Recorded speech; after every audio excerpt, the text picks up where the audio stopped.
Capital is dead labor, which, vampire-like, lives only by sucking living labor, and lives the more labor it sucks.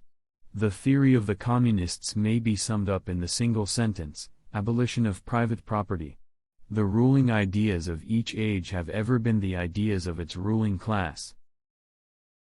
If we have chosen the position in life in which we can most of all work for mankind, no burdens can bow us down, because they are sacrifices for the benefit of all, then we shall experience no petty, limited, selfish joy, but our happiness will belong to millions, our deeds will live on quietly but perpetually at work, and over our ashes will be shed the hot tears of noble people.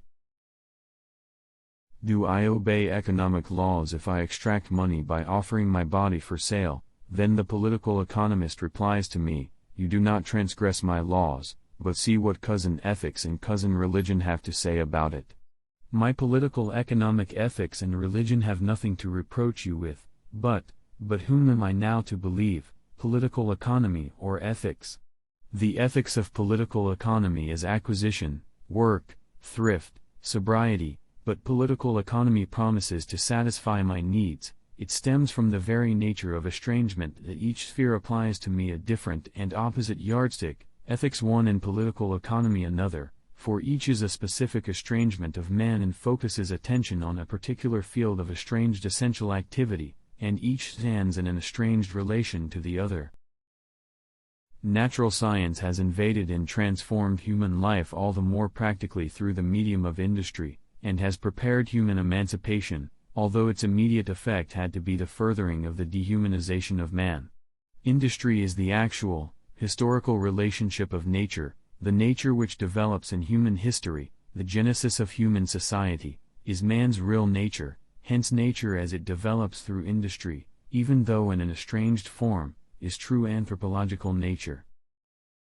Subjectivity and objectivity, spirituality and materiality, activity, Tätigkeit, and suffering, lose their antithetical character, and, thus their existence as such antitheses only within the framework of society. We see how the resolution of the theoretical antitheses is only possible in a practical way, by virtue of the practical energy of man. Their resolution is therefore by no means merely a problem of understanding, but a real problem of life, which philosophy could not solve precisely because it conceived this problem as merely a theoretical one. Man is directly a natural being. As a natural being and as a living natural being he is on the one hand endowed with natural powers, vital powers, he is an active natural being. These forces exist in him as tendencies and abilities, as instincts. On the other hand, as a natural, corporeal, sensuous objective being he is a suffering, conditioned and limited creature, like animals and plants. A being which does not have its nature outside itself is not a natural being, and plays no part in the system of nature. A being which has no object outside itself is not an objective being.